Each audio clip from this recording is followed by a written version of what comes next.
Halo Sobat Book Reading 12 yang berbahagia. Jumpa lagi.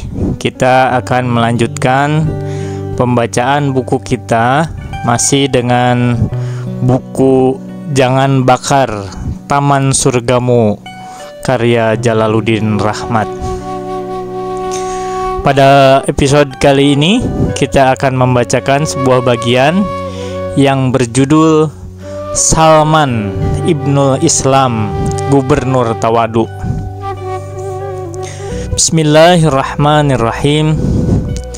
Sekiranya Bung Karno tidak menamai masjid di ITB sebagai Masjid Salman, nama sahabat ini tidak akan sepopuler sekarang. Salman adalah teknolog perang yang pertama. Ia memberi saran agar Rasulullah Shallallahu Alaihi Wasallam membuat parit atau khandak di seputar kota Madinah. Tujuannya agar pasukan sekutu, Al-Quran menyebutnya Ahzab, tidak bisa langsung memasuki kota. Kuda Amr bin Abdi Wud harus melompati parit yang lebar sebelum berhadapan dengan Ali bin Abi Thalib. Salman memperoleh pengetahuan tentang teknologi ini dari perjalanan panjangnya dalam mencari kebenaran. Karena semangatnya untuk mencari nabi yang menurut Alkitab akan membawa kepada segala kebenaran, ia menjual dirinya sebagai budak. Hampir saja ia jatuh dari pohon kurma ketika nabi yang dirindukannya diberitakan datang ke Madinah. Pemilik kebun kurma bersedia membebaskan Salman dengan tebusan 300 batang kurma. Nabi beserta para sahabatnya bergotong royong membuka kebun kurma. Nabi yang mulia menanam satu pohon dengan tangannya sendiri. Akhirnya, setelah masuk Islam, Salman dibebaskan dari penghambaan kepada manusia agar menjadi hamba bagi Tuhan semata. Walaupun begitu, ia masih lebih suka disebut Maula Rasulullah. Ia menghabiskan sisa hidupnya untuk Nabi Shallallahu Alaihi Wasallam dan untuk orang yang diwasiatkan Nabi. Setelah perang Khandak, para sahabat berkumpul di Masjid Nabawi. Mereka bersyukur atas kemenangan umat Islam berkat kontribusi gagasan Salman tentang pembangunan parit. Mereka mengklaim Salman sebagai bagian dari golongannya. Salman dari golongan kami, kata orang Ansar. Salman dari golongan kami, timpal orang Muhajirin. Kaum muslim memandang ke arah Nabi untuk mendengar komentarnya. Berkatalah Nabi dengan penuh cinta, Salman minna ahlul bait. Salman bagian dari keluarga Nabi Sallallahu Alaihi Wasallam.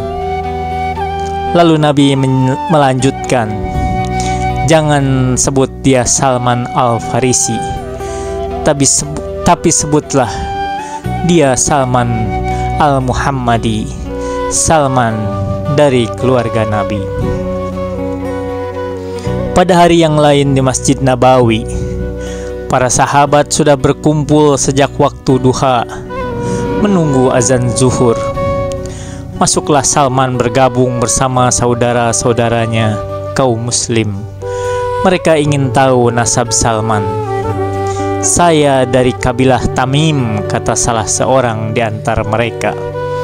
Saya dari kabilah Quraisy, kata yang lain. Saya dari kabilah Aus, kabilah Khazraj. Dan kau Salman, ibnu man anta? Anak siapa anda? Sebutkan nasabmu dan silsilahmu.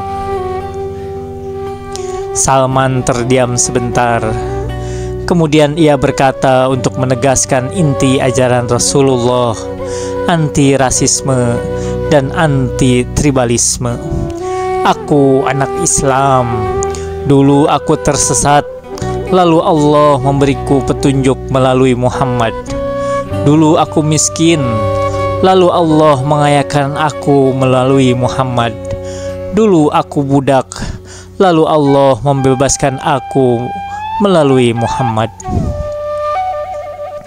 Setelah Rasulullah Shallallahu Alaihi Wasallam wafat, pada zaman Umar bin Khattab, Salman ditempatkan sebagai gubernur di Madain. Karena ia tidak punya rumah, orang-orang bermaksud membangun rumah dinas untuknya. Buatlah rumah untukku di atas sepetak kecil tanah saja, sehingga kalau aku tidur, maka kepalaku mengenai dinding yang satu dan kakiku mengenai dinding yang lain. Jika aku berdiri, maka kakiku di atas lantai dan kepalaku menyundul atap. Perintah Salman.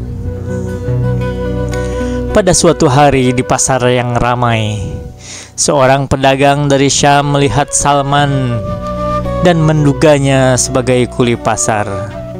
Ia memanggil Salman dan berkata, "Pikul barang-barangku dan ikuti aku."